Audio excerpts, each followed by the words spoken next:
What up, what up, what up? It's the man, Sean P coming in live. This is the Sean P experience, man. Look, all of my guests are important. They're all special, but I'm very, very excited to have this brother you see on the screen right now. It's been a long time in the making, long time coming. I have the voice extraordinaire, the brother Midnite Michael on the Sean P experience. How you doing, my brother? I'm doing well, man. How you doing? Man, You tell I'm me, excited. A you're the lot voice. of anticipation. I can't wait, man. You the voice, man. No, You the voice. You got the rasp. You know what I'm saying? no, Can you sing a little bit? Just give us a no. little No. lessons with a little. Look. Let's with a little. Given day, God just skipped over on that day. God was like, nah, not you, not you. It's all good, man. That's Just not all my that you gift. That's speak not my on. gift. It's all good. Yeah, man. Let me do your proper introduction before we get started, right? All So right. for those that don't know, today I'm sitting here with the voice you've definitely heard before, whether you realize it or not. He has worked. He's a powerful voiceover artist who has worked with brands like Hyundai, Coca-Cola, Powerade, the SEC network, and the U.S. Census Bureau. His voice has been featured in the National Museum of African American History and Culture, and in projects like Boeing, John Hopkins, and major publishers. But more than anything, he is a storyteller. And today we get to talk about his journey behind the voice. I give you all Midnight Michael. What up, though? How y'all doing tonight? Thank y'all for tuning in to my man Sean P. You know what Yes, I mean? sir. Really appreciate you having me on, brother. I've been, to your point, it's been a long time coming. We've been talking about this for a while, so to finally be here tonight, and us breaking bread, I'm looking forward to what you have in store, man, for sure. So this podcast is called the Sitting with the Griots podcast, paying homage to the storytellers of old ancient times and everything like that. So as a voice narrator, you're bringing people's stories to life and giving it soul with your voice. How do you feel about being classified as a griot and a storyteller and what you do with voice? It's still surreal, right? I tell people this, and it's hard, and we were just kind of talking about, just we come into things with certain kinds of ideas of what it should be, right? I started voice acting as a means to, really kind of, my voice has been like this for like, since I was 12, right? I'm a 47, right?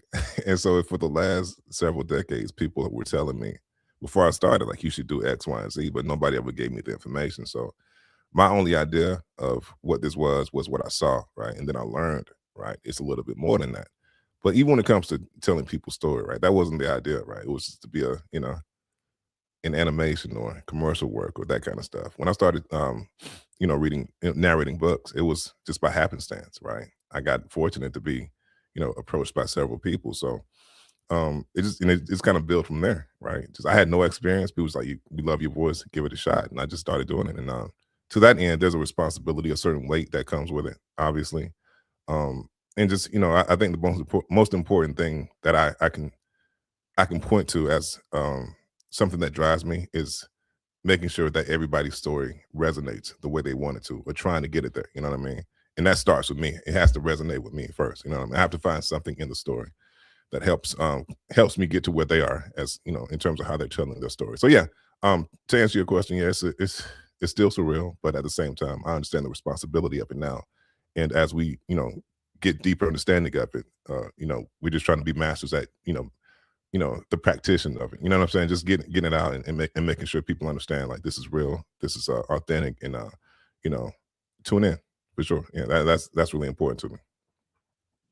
So your voice is featured in the National Museum of African American History and Culture. That is bananas. So like when you hear that yourself, you sit back, you're listening, and you're hearing the things you've been featured in and what you're on. Yeah, Like, how man. do you feel about that? How do you take that in? Is the question. It's a weird dichotomy, right? All right, because if you talk to any voice actor, who's kind of working in the space, their mindset is what's next, right? We're trying to advance, and it's not many times it's not about the money or whatever rewards that come along with it. It's just about being great at it, right? I think we're all trying to strive for a space where we know in our heart that nobody has to tell us like we nice with this, right?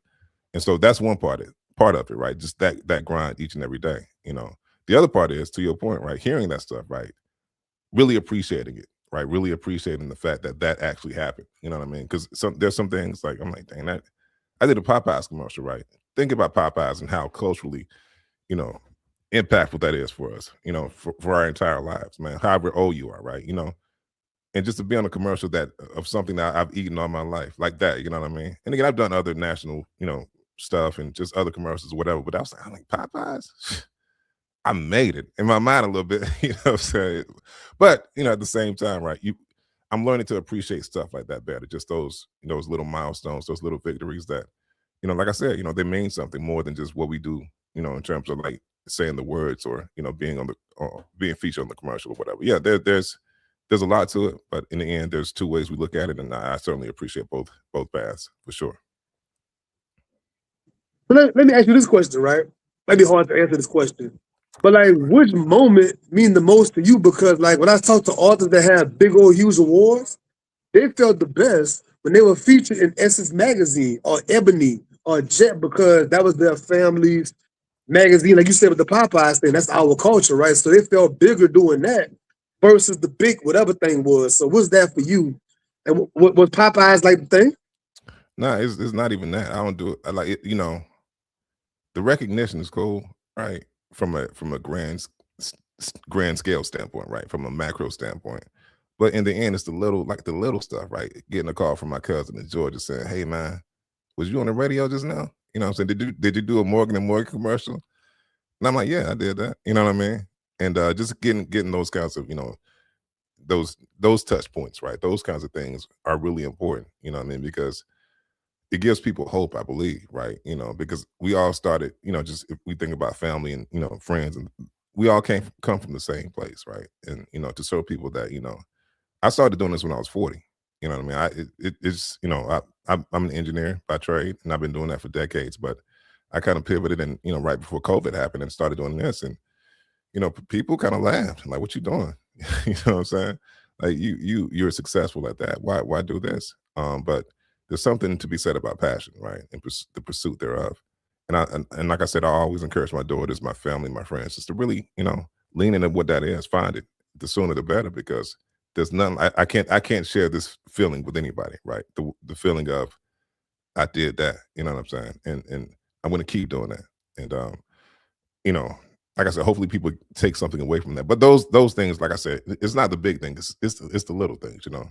And I really appreciate those things the most, for sure. So let me ask you this question. You might not even know the answer to this question. How many books roundabout have you narrated? Because I have doing my no idea. homework this week leading up to the show, I go on Audible, right? I type your name in. I'm being serious for the audience watching this later, whenever. I'm being serious. I type the man's name in, and so many things come up, right? I'm like, okay, cool. I'm scrolling, click, scrolling. I'm still going through your projects. Like, how many things have you narrated? I don't know. That's something me and my team we got to get to get a solid number on that. But it's well over any amount. I tell you like this, it's well over the number I expected to do. Right in the beginning, when I first started, I was like, I might get a few, you know what I'm saying, here and there, right? And it you know, being in Black romance and urban fiction, and you know, I'm not sure if we're going to go down that path, but just kind of touch on that for a moment. Without that, I wouldn't be, you know, just who I am, right? You know what I'm saying, in terms of the confidence, in terms of the volume of work, because you know, it's been a great the community has embraced me, the authors, the you know, the creators, you know, the readers, right? Most importantly, right? They really kind of they embraced me before I even knew they embraced me, right? So that's always been, you know, that's always something I take pride in, right? Just kind of making sure I feed the people what they want, you know what I mean? And but yeah, again, I don't want to steer too far away from the question. Yeah, no, I don't know how many I've done, but certainly one day I'm going to figure that out for sure.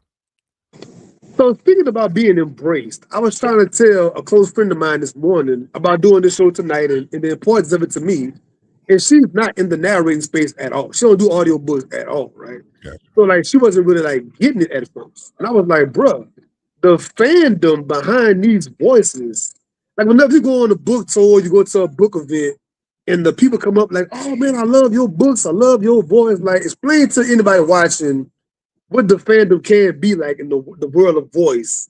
They have no idea. It's Yeah, crazy. I had no idea coming. When before last year when I was the Black Romance Book Festival, that was my first festival ever. And like I said, my by design we're wired to just do the work. You know what I'm saying? Just do the work, grind, figure it out, be dope, et cetera, et cetera. And I started hearing, at around like right before I was invited to BRBF, I started hearing rumblings of people, oh, they talking about you in this Facebook group. Shout out to Mrs. Ronnie. Shout out to Lacey Laurel, all these people, right? Yeah, I know Just about that. giving I me know a about heads that. up, Yes, sir. giving me Yes, sir. giving me a heads up that is going down in the Facebook groups or whatever, right? I had no idea. I was like, and I felt like they talking about me how, like, you know what I mean? But it was all love.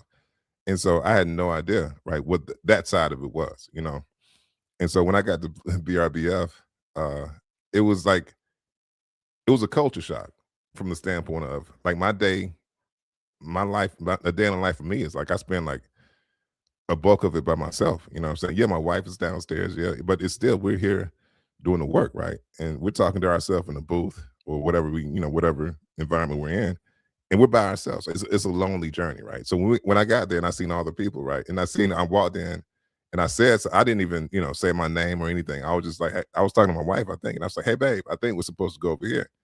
And no fewer than 8 women turned around. It was like, you know, and it was like, oh, again, it was like one of those things where what do I do right now? You know what I'm saying? Because I didn't know.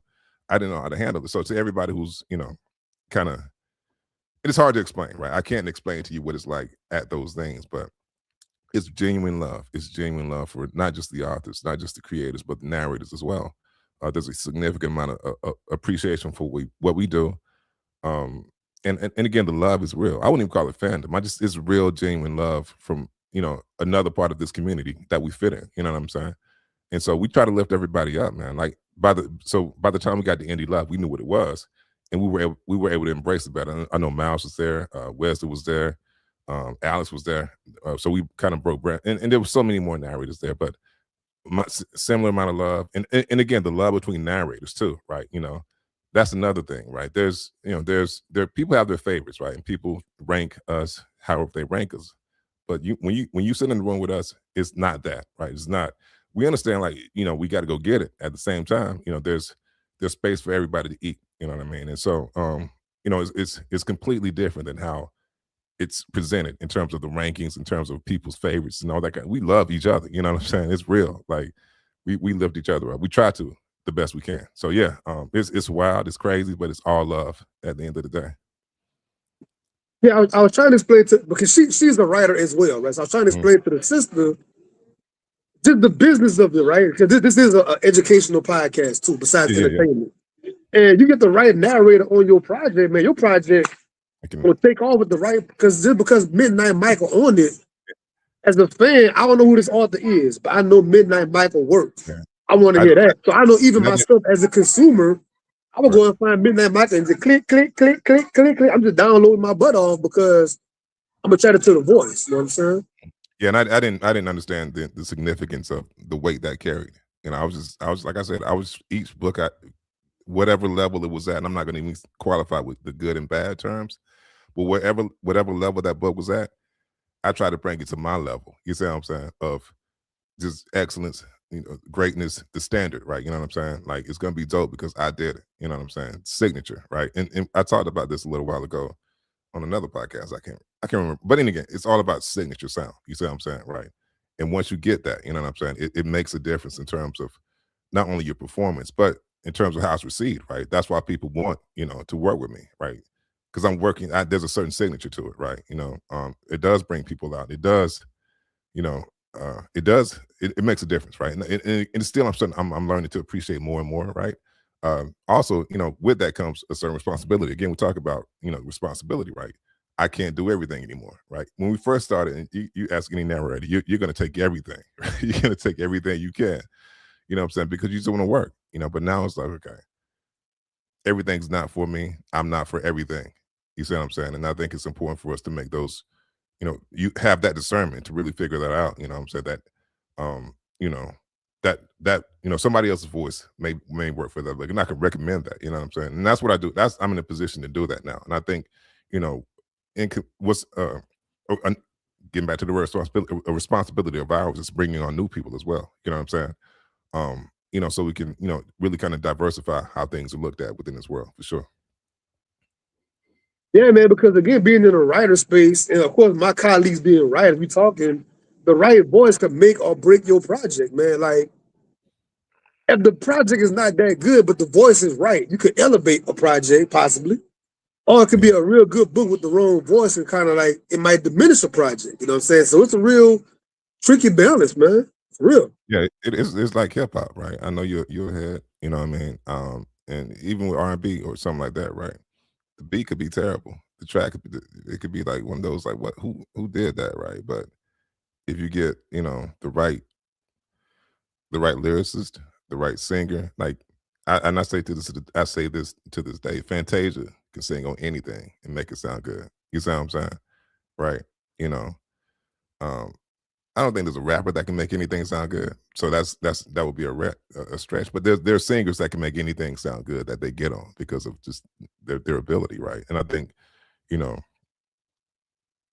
that's how we have to approach it, right? You know what I'm saying? Yeah, we can make everything sound good if we put the work in, but at the same time, like I said, everything isn't for us. So we have to be, like I said, really discerning in that regard. Before we cross over, I'm gonna do a little caveat to what you just said, right? Back to the fandom of it and the power of fandom. Like I'm a crazy Jay-Z fan, right? Yeah. So the most trash rapper you can think about in the world, if they got a Jay-Z feature on it, I'm gonna probably download. I like Jay. I'm going with Jay. Whatever Jay on, I'm with it. So even if it's trash, association, because he's on it, I'm like, bet. Jay-Z, okay. You know what I'm saying? And if you look at it from at different levels, at first he was doing just features to get hot, and then he did features because he was trying to bring people on. Now he does features because he can, and he understands how premium his presence is. You know what I'm saying? Like he said in the movie on the soundtrack, the price just went up. You know what I'm saying? Right? You know what I'm saying? And so yeah, no, we have to think with that same kind of mindset. Again, we love everything we do. At the same time, we want to make sure that we're doing the right things for the people. I love to go backwards to go forward, right? I'm gonna go to the beginning. So before you step behind the microphone as a narrator, who are some of the voices that you admire, either TV, movies, maybe audio books? I don't know. Like some of the voices you heard, the way you thought, like, you know what, I could go and do that. Who was that for you? I say this all the time, and I didn't classify the right way when I presented it the first time. But my mom, she has like she can read anything and make it sound amazing. You see what I'm saying? She's not a narrator per se, but she used to read to us when we were children. It was always fascinating, right? Where she was going to go in terms of. I remember she read a joke book one time. It was like, wow, it was the dopest thing in the world, right? And again, that wasn't, that didn't plant any kind of seed. I just thought, as I started doing more and more of this, I thought about how important that, that aspect of the dynamic of being just a great storyteller, right? Whatever's in front of you, just making sure it's cold, right? But in terms of like voices that people may know, obviously, James Earl Jones, Morgan Freeman. But the one that stands out though, that's always stood out is Keith David. And when I first encountered his voice, he was in the Gargoyles cartoon.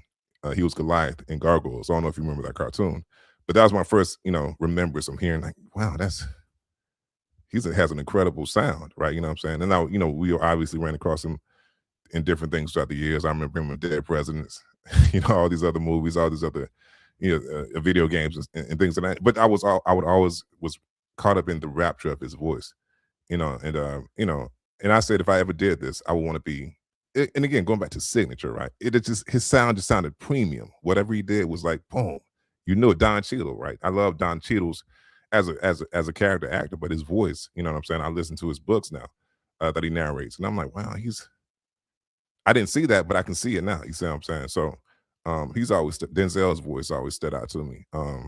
It's a lot of different voices, like Angela Bassett. I loved her voice. And before people started, referencing Regina King as a voice actress, I thought her voice was always cold. Like when she did, Boondocks, I was crazy, right? You know what I'm saying? But just her ability to create character and also to demand attention, right? those are several voices that I, like I said, just grew up listening to and admired and still admire. And now I'm competing with them. It's crazy. They say make your idols your rivals, right? I always heard that before. Make your idols your rivals, you know what I'm saying? That's what it gets to. Yeah. But to that point, like lately, the past few months, I've been playing the audio Bible, right? And it's a book called Inspired By. It's an old book, but it has 400 Black actors, actresses, singers, whoever like reading the Bible, you know. Said James Earl Jones, Samuel Jackson, all kind of people in it. And their professionalism and their signature, reading it, it makes it a whole different experience versus just sitting there, you know, reading the Bible as it could be, you know what I'm saying? It makes a huge difference, man. The power of the voice. Yeah, there's some, it's like it demands your attention, right? That's what voices should do, right? Whatever it is, you know. And I think one of the things, you know, in the journey of kind of getting better at this, that's been the mainstay in terms of like the coaching I've done, the coaching I received, I should say, and just taking things from people. It's also about demanding attention, right? Demanding your attention, however that's done. Sometimes, you know, people say we got to use a conversational voice, right? Use a conversational tone. You still got to be, you know, be able to catch like, hey man, what's going on? How you doing? You watch the Sean P Experience, man? Like that is, you have to be able to live in that lane in the conversational aspect, right? And then you switch that up to, you know, professorial, right? The Sean P Experience, right? You go into these different, you know, these different modes, right? But it's always about demanding attention, right? Not beating people across the head, not, you know, saying, hey, no, it's what is your voice? How can you use your voice to get their attention, right? And that's very important in this lane for sure. So you named some of your original people that inspired you and want to get into it, but who are some of your current voices that you love to listen to? Who are some of the certain people in the game now, currently? Me? No, I'm playing. Let's see. In terms of who I think, in terms of like you're talking about narration or just in general, narration. I'm sorry. Go ahead. Well, do it in general. In general. It's still those same voices, man. Like I don't. And I guess it's because of how I sound, right? You know, I think I'm more like, and again, I appreciate all voices, but I'm more drawn to voices that sound like that feel like me. You know what I mean? And it really, you know, I know, for example, right, and before I met him, Donovan Cornetz. I don't know if you're familiar with him. He does a lot of promo stuff for various networks. I would always hear his voice, and I'm like, man, that dude's real good at what he does. You know what I'm saying? You know what I mean? And I was like, wow, like he's one. Okay, I'll say he's one of my favorite voices, right? And I have the honor of being one of his students now. You see what I'm saying? So we it's kind of one of those moments, being able to learn from him as well. You know, in terms of audiobooks, you know, and again, it's a lot of people out there doing great, amazing stuff.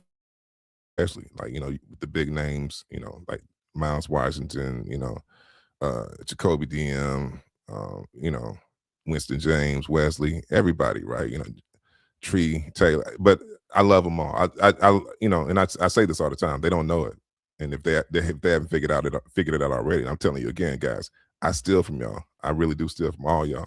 I take something, you know, from you know from everybody in terms of how they approach it, how their diction, right? Whatever the case may be, I steal a little bit, right? You know what I'm saying? I learn from the greats, so to speak. And you know, just as an example, I got an opportunity to do a duet, you know, session with Tree Taylor, right? And there's a way that she says "toward," right? And I was like, wow, she says it. Oh, I'm gonna take that. And in the session, I switched up how I said "toward" for my life. You know what I'm saying? Like in my life, like I don't even say "toward" no more. I say "toward." Like just how she said it, I say it every time. You know, so and I'm always gonna say it like that as a, you know, a tip of the cap there. But see, I love the pocket you go in there with the conversation because I love being a tactician, you know, a technician. I mean, I love being a strategy person. So like, even in what I do, I study so many podcasts. Yeah. And not many podcast people I realize listen to podcasts. That's crazy. How do you host a podcast and not listen to podcasts? Like, I listen to podcasts all the time for the nuance, how they transition, how they get off topic, get back on topic, how they do certain little things. I'm studying it. And like you said, to be able to borrow it and add it into my game, man. So I love being a student of the game, man. Because there's a reason. There's a reason people like these people, right? Love these people, adore, honor, almost deify, people like Wesley and Jacoby DM. You see what I'm saying? There's a reason they are where they are, right? It's not just longevity, because if they weren't good, they wouldn't be in it this long, right? They're really like you, to your point about the technicalities of it. Yes, they're really good at in terms of delivery, but there's something else to it, right? You know what I'm saying? And so yeah, I'm not ashamed of saying, like, I listen, I'm like, man, I might try that out and see how, but again, everything doesn't work for me, right? It's like, like Jill Scott said in the song, she bought the dude the cologne, but it didn't smell the same on the new dude. You know what I'm saying? Right? It's for who it's meant for. It's for who it's meant for, right? And so, but also to your point about podcasts, I love listening, excuse me, to podcasts. There's one in particular in terms of, in circling back to the podcast called Hardcore History. I'm not sure if you're familiar with that, but there's a guy named Dan Carlin that I love. Like he's probably like one of the greatest orators in my opinion of our age right now. So I really like, I just, I have him on, just to listen to how he does his thing. You know what I'm saying? Again, I've before I started narrating, I listened to him all the time, right? And so when I started narrating, I was like, man, all right, what would Dan do, right? You know what I'm saying, or whatever the case may be. So yeah, that's another voice that I will put in that category of my favorite voices from now. Let me ask you a two-part question, right? First of all, because I'm sure most of your colleagues are narrators as well. Why in the narrator world you guys have like multiple names? And second of all, where did Midnite Michael come from? That's a good question. So I never intended to have multiple names in this space at all. I never intended. It was kind of, I'm gonna say, forced on me, but encouraged, right? So, well, second question, answering the second question first, where did Midnite Michael come from? So my middle name is Michael, right? So that, that was already there, right? But the Midnite came from, I'm not sure if you're familiar with the show 21 Jump Street, that featured Johnny Depp and Holly Robinson Peete and everybody else, right? There was an episode, right, where Johnny Depp's character was, he was supposed to be, he was undercover as a thief, right? That could steal radios out of cars real quick, right? Which is crazy to think about that now, like stealing radios out of cars. How big of a deal was that in the 80s? You know what I mean? But it's stealing radio. Sound like South Central. The boy's son. Yeah, right. Yeah, he's stealing car radio. Right? Stealing car radios out of cars. How crazy is that to say in 2026? Anyway, but he was a masterful. He was master. He was the guy, right? And so he had to link up with these other guys, right? And Peter DeLuise's character was like, "Yo, this is my guy, Midnite Mike," and I was like, I think I'm gonna run with that Midnite Michael. I love that. See, I love the explanation. That was good. I think I'm gonna run with that Midnite Michael. But as far as like it being used as a pseudonym, shout out to the good folks at DN Audio, right? Because they offered me my first Black romance book, and it was like, yeah, do you want to use a pseudonym? And I was like, nah, I'm good. I'm Jeremy. Like whatever, right? You know what I'm saying? They're like, are you sure? They asked me like 5 or 6 times, and I was like, are you?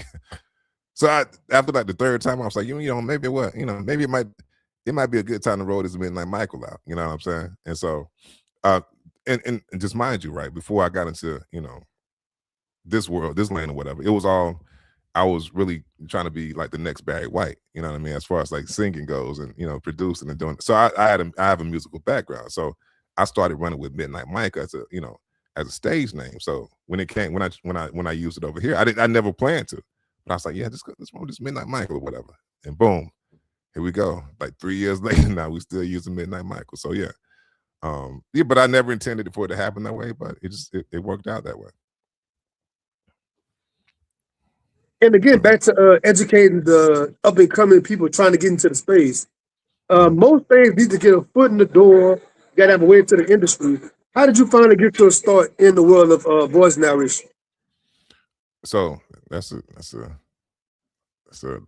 loaded question, I guess. Like I said, I grew up in a really, really small town in North Florida. Excuse me.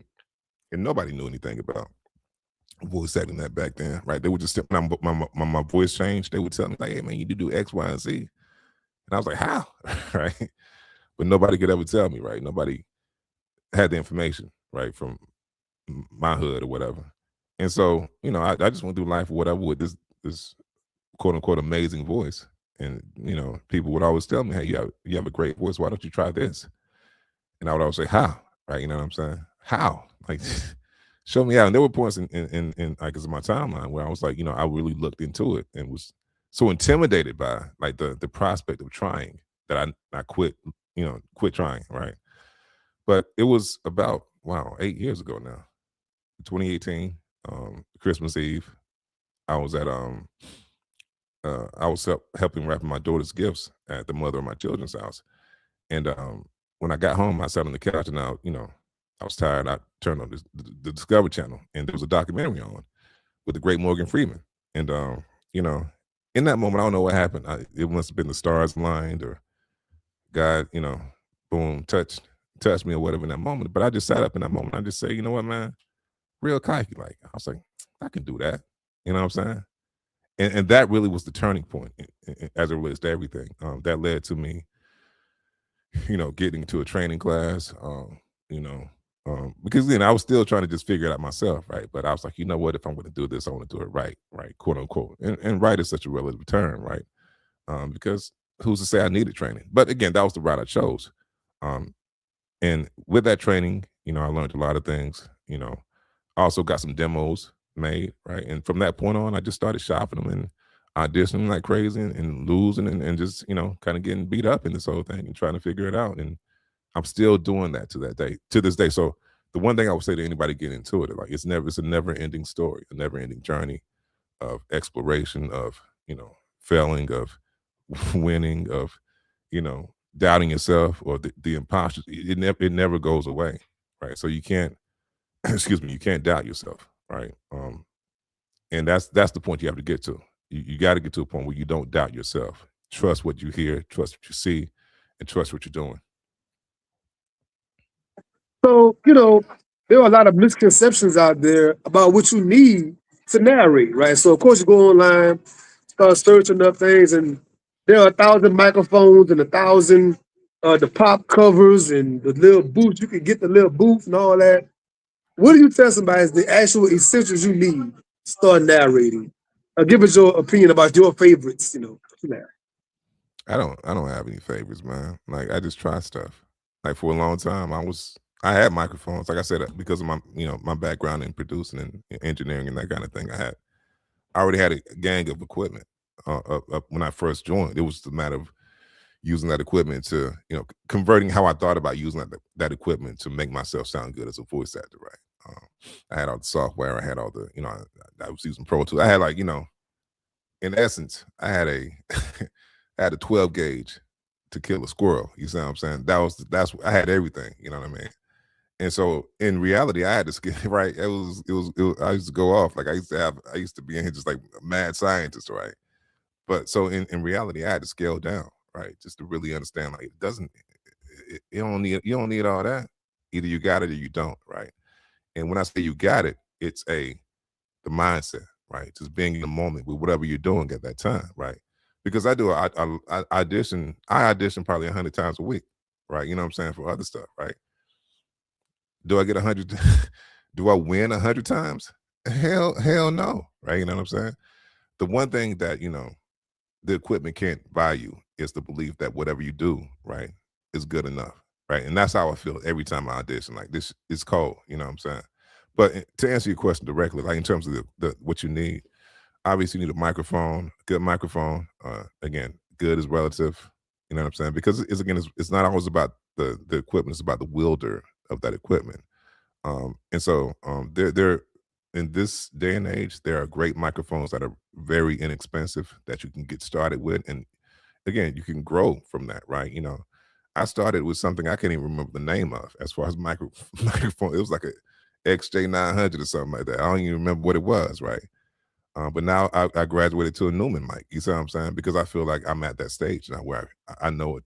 I know my voice, and I know like what characteristics the mic needs to enhance, right? And I think that's the best mic for me right now. But again, I don't need it. You know what I'm saying? I can still use that mic that I can't remember the name of because of what I have in me. You see what I'm saying? That's where it starts, right?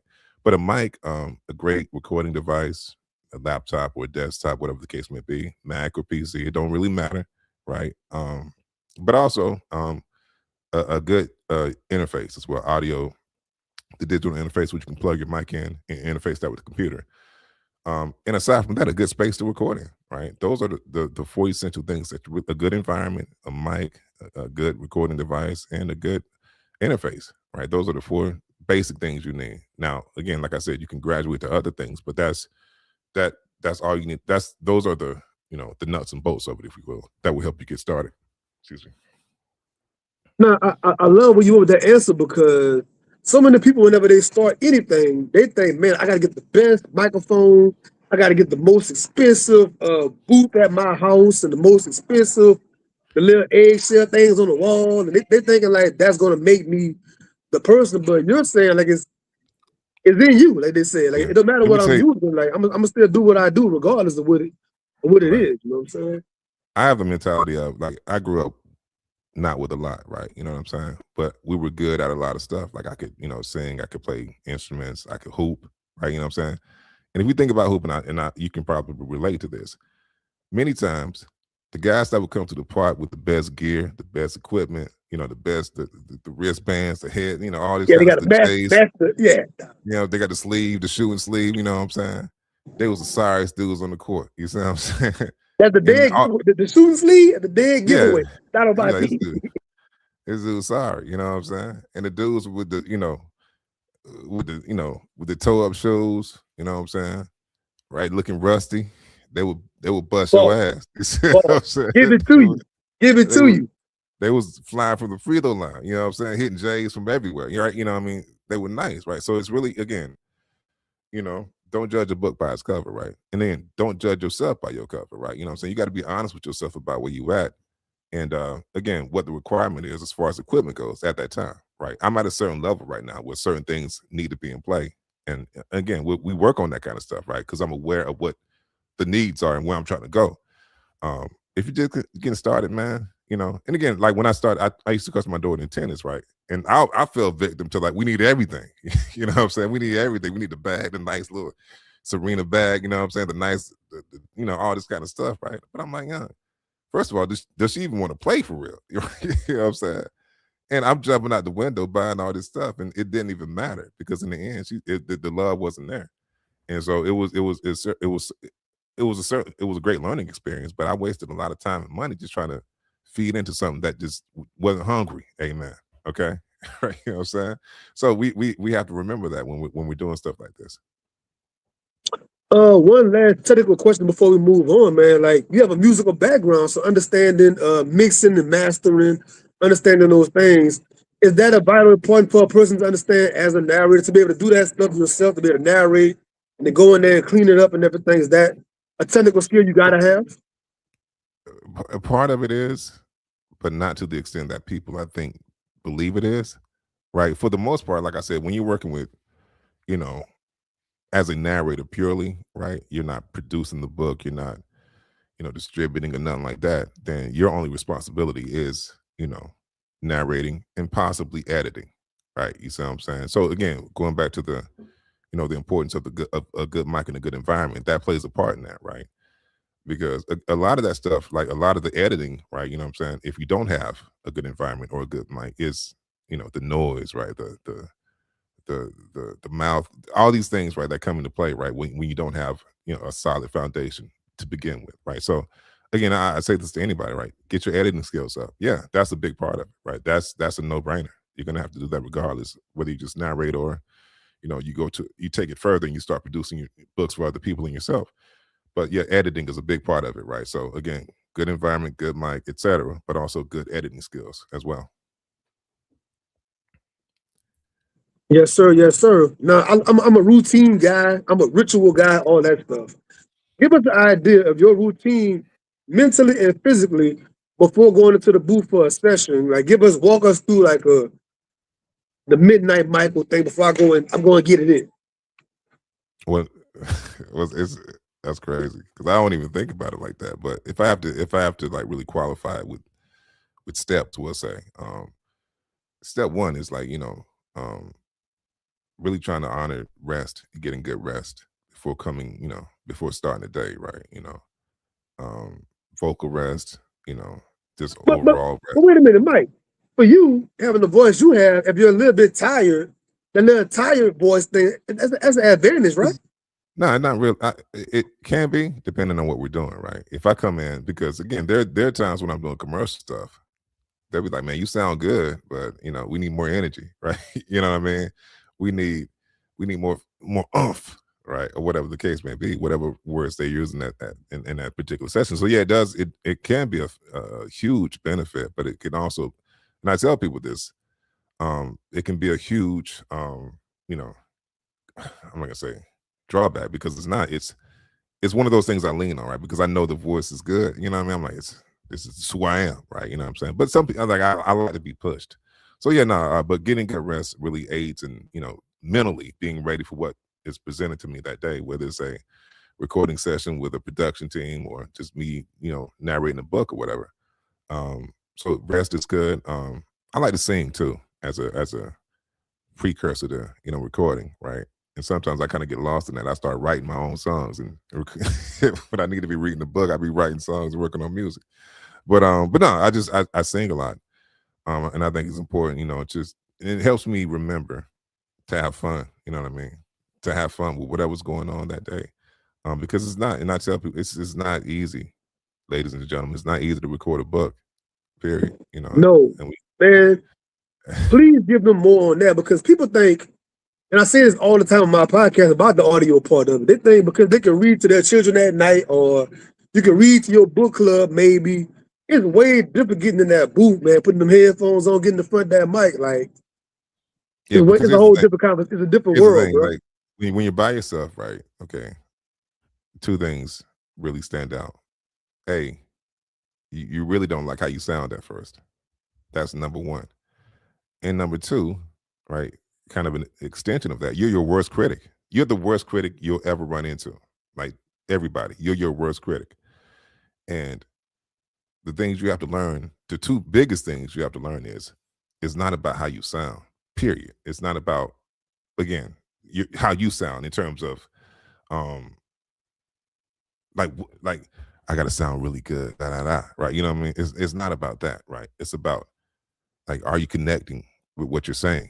Right, you know what I'm saying? Right, that's the foundation of it, right? Yeah, I mean, if somebody asks you to do a book, you're there for a reason. So the sound, get that out of your mind. Like, you sound good to somebody, right? You're good enough for somebody, and they want you to, do this, right? So get that out, move that out of the way, right? Because that can be a hurdle, right? Because I found myself like, oh man, I sound really good, and I have to say, yo, chill out, fam. You know what I'm saying?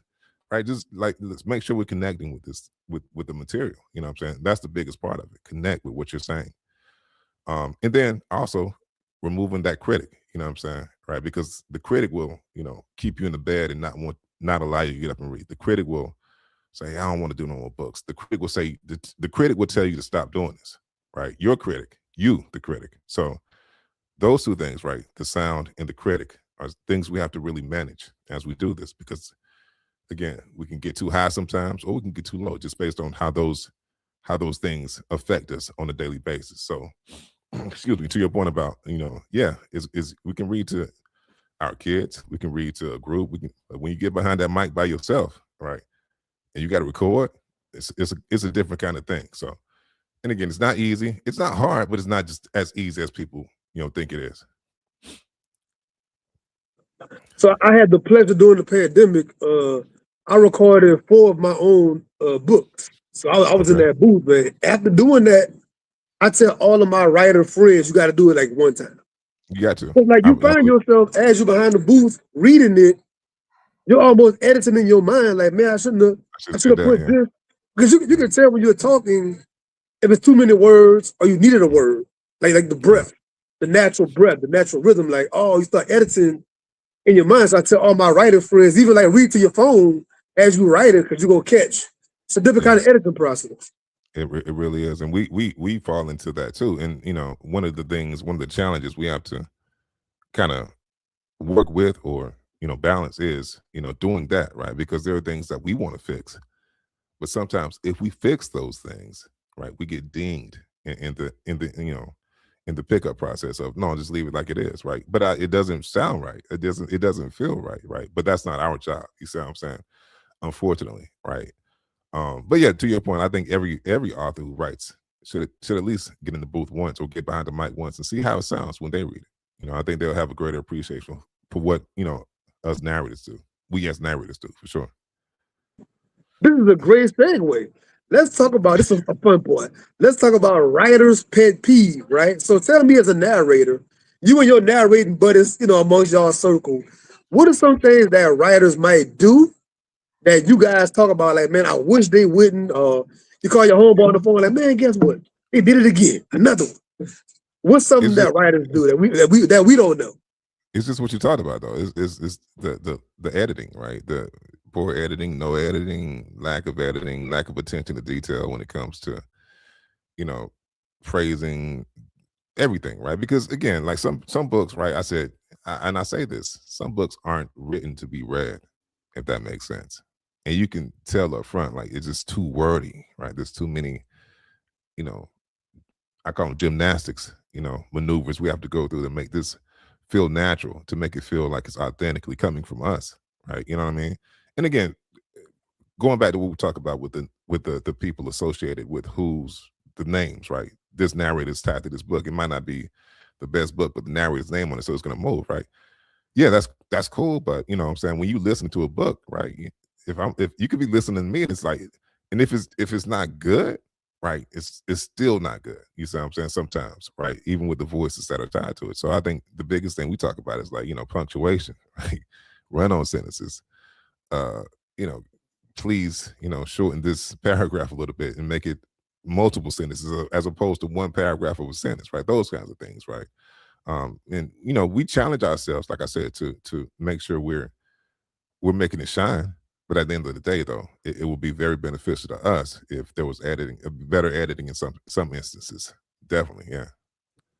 And again, besides doing this, I'm a poet as well. I go to poet slams and open mics and everything, and just sharpening my pen on. Good, brother. You're pretty good, brother. Hey, I appreciate that coming from you. I appreciate that. But what I want to say to my writing friends is like, when you're going to perform once again, something about doing it out loud. You see it where the breath has to be, where the pause has to be. You see it where the breath for the next line to be able to deliver it correctly. You having a musical background, you can understand timing and rhythm and all of that, more than most people, I can imagine. Yeah, I mean, shout out to Mrs. Ronnie again, because one of the things she said, she put up a real early, like when I started receiving recognition, I guess. One of the things she said she appreciated was the rhythm of it. He has a good rhythm, right? And that was by design, right? It's always been like in top of mind, right? You know what I'm saying? Find your rhythm, find the cadence that you want to go with this character, or the structure and the foundation that you want to kind of build around this character, right? It's all based on rhythm and color. You see what I'm saying? And so yeah, to your point about the inflections, right? The the pauses, right? The coloring of the determination, the coloring of the anchor, right? You know what I'm saying? It's all based on rhythm. You see what I'm saying? And if we're stuck in a position where we're trying to edit as we do that, right? That presents another variable that we didn't factor into it, right? Because we just want to be the part of the story, right? We don't want to be the editing team as well. So yeah, it's really important as far as establishing a good rhythm in terms of conveying what we're conveying. So let's talk about finding characters, right? I've seen some narrators online, they show actual videos of them as they're trying to catch a certain voice or a certain sound, whatever that might be. Do you do things like that when it comes to like, I'm trying to get this certain character to be like this, and you have those kind of practices and drills? No, for me, and I really take a lot of pride in building the character as I go, right? You know what I'm saying? Like the first if I'm sounding the same way with the character in the first chapter as I am in the last chapter, in a book, then I didn't do my job. You see what I'm saying? Yeah, the foundationally that character is going to be the same for sure, right? Oh shit. But there's going to be, you know, tests that he has to go through or she has to go through. There are going to be challenges that character has to go through. There things they have to overcome. Emotional, arcs and those kinds of things, right? That are going to shape how that character sounds at various points throughout their timeline and their journey, right? So if I'm sounding the same way in the first chapter as I am in the second chapter, and again, fundamentally I am, but there's going to be some nuance there, right? That what in chapter 17 that didn't appear in chapter 3.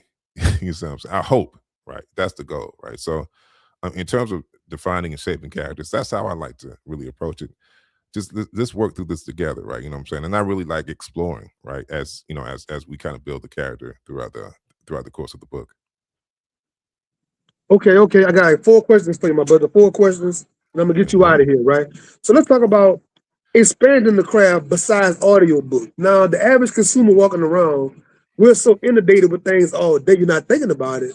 But there's so much voice work outside of books. You've done a lot of it. So Yeah. speak to the people about like just the opportunities out there that are abound for voice outside of books. Yeah, there's I mean, if you think about like your daily life, how many voices do you hear per day? Right. You know what I'm saying? Just on commercials, on, video games you might play, even going to the airport, right? Hearing the voice, the talk over in the airport or at the store or whatever the case. I've done stuff like that, right? You probably heard me walking through BWI, for example. Shout out to Baltimore, right? You know what I'm saying?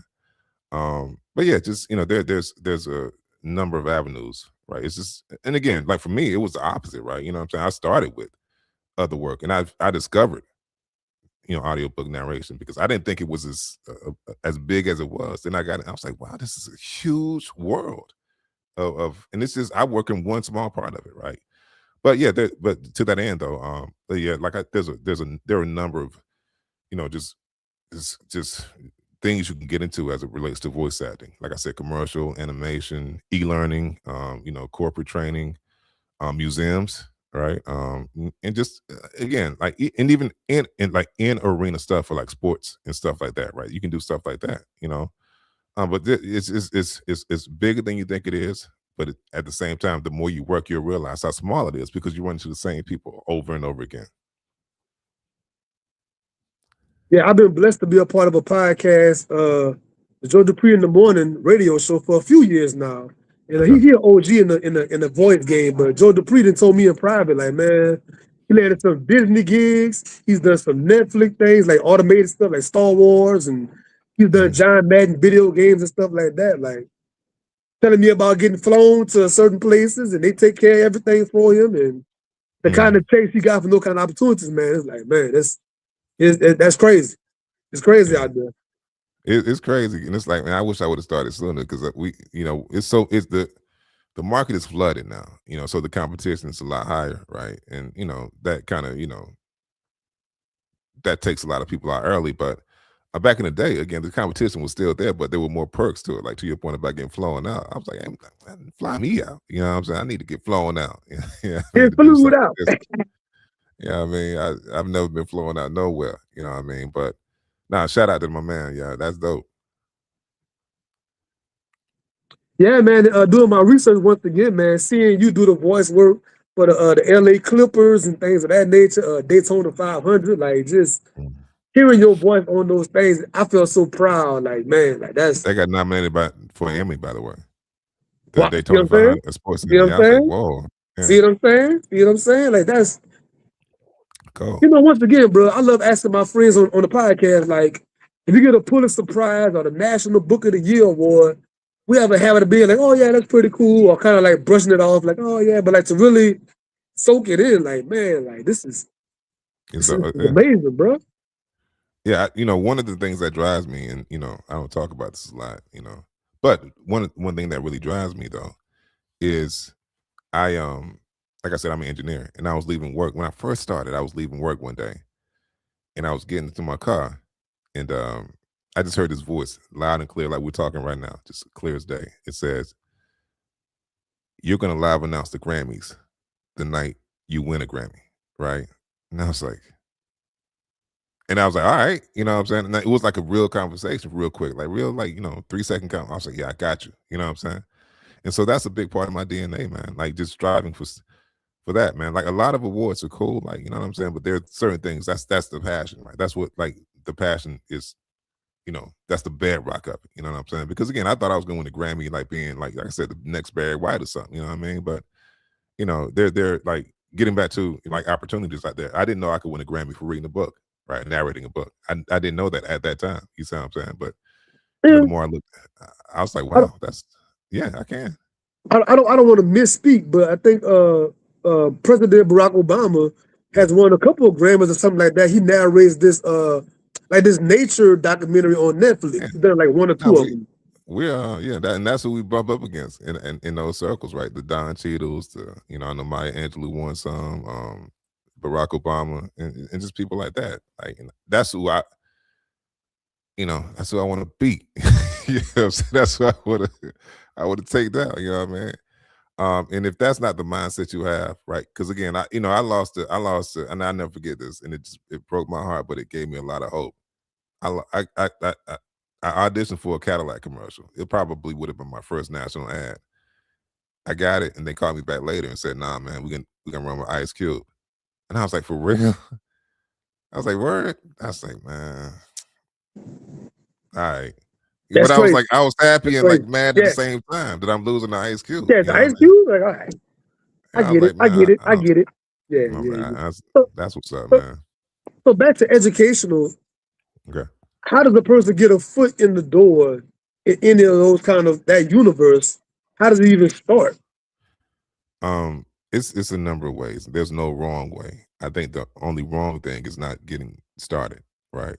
Because I got my first gig on Craigslist, right? After all the stuff I'd done, right? After all the stuff I'd done to get to quote unquote being official, right? I went through this training. I did got my demos. I did the marketing class, right? They told me what to do and what not to do, how to market myself. So I'm doing all this. I get my first voiceover gig, a $75 joint from Craigslist, right? You know what I'm saying? Right. From the city of Baltimore, ironically, right? A poop commercial.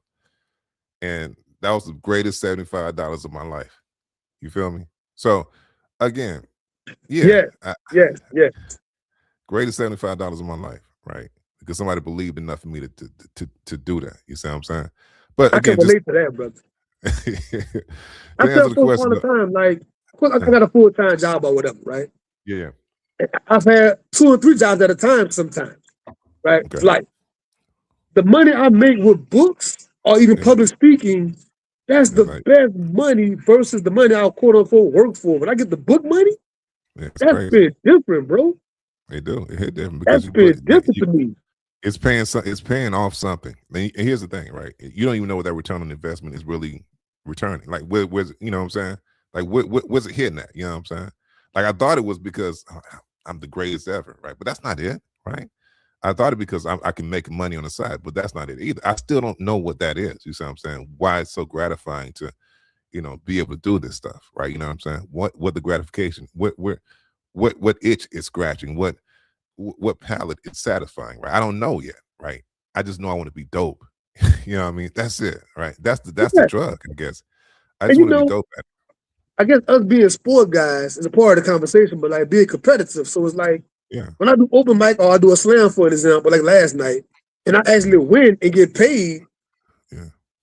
I'm not necessarily competing for the money, like Yeah. literally, It's like but to get I'm the nice. payoff in my hand is like the physical gratification. Like Yeah. It's not clearly even I was about that.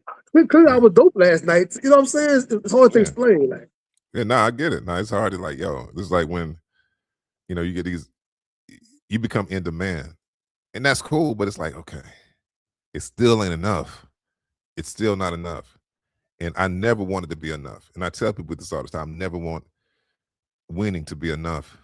You say I never want the money to be enough. I never want whatever accolades to be enough. Right. I want that journey. I just still want to be hungry. You know what I'm saying? I say this and I know we're kind of over time a little bit, but it's, you know, it's like if you think about Eddie Murphy, the Eddie Murphys, the Chris Rocks, and these stand-up comedians who like, built their career doing stand-up, right? I never want to get away from the stand-up. You see what I'm saying? I never want to get away from auditioning and getting my ass kicked or getting booed or whatever the case may be. You know what I'm saying? In this booth by myself, right? I never, as much, as people appreciate what I do, I never want to lose touch with that guy. You know what I'm saying? Because that guy got me here. You see what I'm saying? And for anybody who's listening, right, you know what I mean?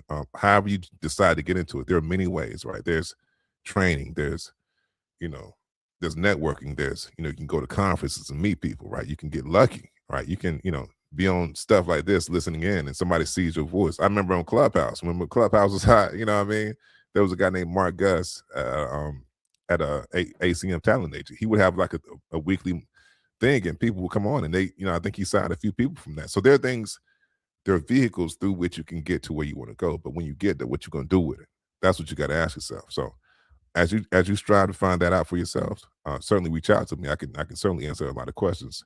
I know Sean can too. But when you get there, what you gonna do with it? That's the question you always got to ask yourself. Ooh, back to hip hop. I can give it to you, but what you gonna do with it? Give you the game, boy. Yeah.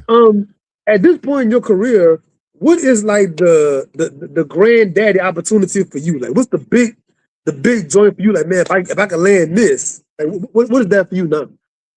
I used to think there was stuff, but there's nothing like that, right? You know what I'm saying? Because I treat everything like that. You see what I'm saying? Like, everything is the grand thing. It's, there was a while, I remember, I'll never forget this. This is funny. I can't believe I'm saying this out loud. When I started getting more active in the book lane, like in early 2022, I think, was when I really got active, right? I started getting books upon books, multiple books at a time, right? And up to that point, Sean, when I tell you I auditioned like a madman every day, you know what I mean? Every day, you know what I'm saying? And my life was built around auditioning. That was the grandest thing to me, this auditioning every day, right? You know what I'm saying? Whether or not I won anything was irrelevant. It was like I was hooked on auditioning, right? And I started getting all these books, and I had to budget my time between doing the books and doing auditioning. And I told my then girlfriend, eventually fiance, now wife, that I started crying to her. I started crying because I was like, I can't audition like I want to. You see what I'm saying? That's how much I loved auditioning. You know what I'm saying? That's how much I love just doing the work. You see what I'm saying? And so to answer your question, there's no big thing. I put that idea behind me. There's no big. Everything is the big thing. You see what I'm saying? Yeah. I don't take anything for granted. You know what I mean? And certainly, like, some things will hit a little bit more. Like I did a Batman little animated thing that really touched my heart, because my daughters, like, they was like, "Dad, you did that?" You know what I'm saying? And it wasn't even a lie. I had like a few lines. It was like, "You were in that?" I was like, "Yeah, that's me." You know what I mean? And then I did something for Lego a little while ago, and my daughter texted me. She was like, "Is this you?" And she had the video from YouTube on it. And I was like, "Yeah, that's me." She's like, "That's pretty cool, Dad." You know what I'm saying? That's the big thing. You see what I'm saying? Right? That's the big thing. Everything's the big thing, but some things do way more. So again, we'll see like how things play out, but I treat everything the same, man. Like it's my last. Okay, before we get out of here, man, you have a strong musical background. So tell us about like your connection to music, and like how did that start? How did that come about for you being so musically like inclined? Oh, I'm similar to a lot of people. I grew up in the church. You know what I mean? I started playing the drums when I was like 7, 8. Graduated to the keyboard, piano, and then just kind of took it from there. But my interest in production grew as I got older. I started writing songs. I know I can't believe I'll say this out loud too. But the first song I ever wrote was it was a knockoff of "Dedicated" by R. Kelly in a public announcement. Like I told my wife this the other day. I was like, man, I stole the melody. I just switched the lyrics, but that was my first song. But yeah, from the time I was little until now, music has been kind of one of my first loves. You know what I mean? Like I said, drums, piano, eventually the bass, then producing, making beats, and then rapping. I got into that, and I sing as well. So, but really inspired largely by, and I would be remiss if I don't acknowledge my aunts, Sheila and Shirley, who were like really influential, inspirational. Like I didn't have to look on TV, or the radio, because they would they played the piano and they sang, and I was like, man, I want to be that good. You know what I'm saying?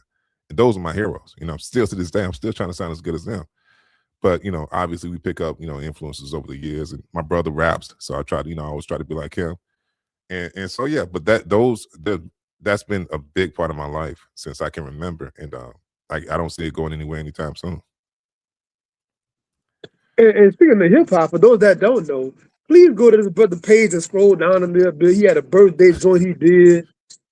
My first time hearing you rap in my life, I was playing it, getting off of work in the morning. I played it like 10 times back to back in the parking lot. I'm just Oh, sitting for there real? playing. This Shout out. dude, you and my brother Norian Love, amazing romance writer, Norian Love.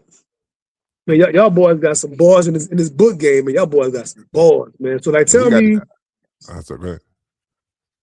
tell me your top 5 dead or alive hip hop rappers. Top 5. 3000, MF Doom. Let's see, Fabulous. I love Fabulous. Bun B. And it's crazy. A lot of these guys are in groups. It's crazy. But let's see. I'll put Jay up there. That's my guy. You know what I'm saying? He was one for a long time, but yeah. So you just said Fabulous. I know you've seen all this buzz going around lately about Fabulous or Lloyd Banks back and forth. What's It's your take, Fabulous. your hot take on that? It's fabulous. I don't even know that's an argument, in my opinion. Right? You know what I'm saying? You say it like it's the wash, like Banks have no chance, like it's not even close. It's not even that, but it's like, it's fabulous though. You know what I'm saying? To me, right? You know what I mean? That's just how I look at it, right? You know what I'm saying? Banks had a good run, you know what I'm saying? But Fabulous is this, you know what I'm saying? He is hip hop, you see what I'm saying? Right? From day one, like he came in the game the same, and he's still doing it the same way. You know what I mean? Right? It's not about the money, it's not about the fame, it's about like getting these, if you want it, like when he just went at 50 or whatever, if you really want it, he'll get you too. You know what I'm saying? Right? Can you do that, Lloyd Banks? I ain't never seen Lloyd Banks do that. Right? I ain't never seen Lloyd Banks get at nobody who's getting at 50 or somebody like, you know what I'm saying? Like 50 would cut. Fabulous was built for that. You see what I'm saying? He's a battle rapper who has had mainstream success. You see what I'm saying? And so I think he's really just like multiversed, very diverse in terms of how he can approach it. And like he's fabulous. You know what I'm saying? And again, Okay, that's my guy. okay. I'm sorry. I So just really would. you mentioned 50 Cent just now. Is this whole 50 Cent T.I. thing going on right now? What's your hot take on that? That's just 50 being 50, man. I feel he gonna, and I think it's and I think, these guys be in bed with each other, pause. Like in terms of like the marketing of things now, because they know things like that is gonna go on social media. You see them, this is gonna, it's gonna be something, right? If 50 says like, oh, da da da da da, and then T.I. responds, boom, we got a moment, right? You know what I'm saying? And moments are what makes social media. You know what I'm saying? So I'm not saying it's that, but I wouldn't be surprised if I heard somebody say that they got it, that 50 did that for them. You know what I'm saying? Like 50 went at him on social media or whatever, said something about him, and it made his record sales go up. You see what I'm saying? So I'm not, Well, I wouldn't be surprised if it's that, but I like the competition of it all. yeah, so do I. That's what I want. Even with the whole like Drake, Kendrick Lamar things like years ago, when it first started, I told my friends I don't really have a dog in the fight, but I just want some good music, and we got good music. So I love the competitive fervor of that, man. Yeah, I want somebody to, approach me on something like, yo, Midnite can't rap, you know what I mean, or whatever. Like I want somebody, I want a reason. You know what I'm saying? I want a reason. My boy say he waiting. He got the I want boys a on reason. deck waiting. Yeah, I'm locked over here, man. My gun You is back ready. to You know what I'm the saying? you back to the shotgun for the squirrel thing you said earlier, Yeah, man. I'm ready. You know what I mean? And Stay but ready. yeah, it's fun. It's the sport of it, man. Like being in the arena, right? And it's an extension of the voice acting world. Like I say, it's all love, but at the end, Yeah. it's a competition, man. Like we still got to go ahead and fight for what we want. You know what I mean? And if you ain't willing to do that, man, stay on the porch. Right. So before we get out of here, you told me your top 5 dead or alive. And we're around the same age, you and I. So who are some guys you listen to, like current guys, like right now? Who are some of the guys for you? Oh man, Cole, obviously. I mean, but he cool. Kendrick, obviously. I don't really listen. But it's really like I love Freddie Gibbs. That's my guy, Freddie Gibbs and Yeah. Benny. Oh my God, Freddie Gibbs. Freddie Yeah, Gibbs. man. Gibbs. Yeah. Gibbs is my guy. Like, yes. He could have been in the top 5, dead or alive, Yeah. like easily. Yeah. Like he's been moving on my list for a while, not just based on his, not just Man, his. that last output. album last year, I played that so many times, bro. I still do. One song in particular, I think it's called "Skinny Sugar Part 2." Yeah. That's my job. Yeah. I sat in the job parking lot, right? When I first heard it, I played it like 7 times in a row. Yeah. And not many things today make me have that repeat factor like back in the day you play something over and over. Not many things now move me like that, but that track right there, I just kept on like, man, he was flipping it, like man. when shout out to Alchemist, man, who really like he getting it in right now. Yes, he is on everything. But yeah, Gangsta Gibbs is my dude. Like I heard him like do some stuff with Currency back in the day, and I was like, man, that guy's really good. And that's when they kind of but like Gibbs, I still rock with Benny the Butcher. You know what I mean? That's that he cold blooded. Griselda.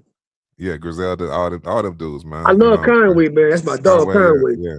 And so that's where I'm with it, man. You know what I'm saying? And these guys have been around for a while. They're not new. You know what I mean? So but like that's what, you know, I guess sonically I am with it. You know, that's the kind of stuff I want to make and rhyme over to.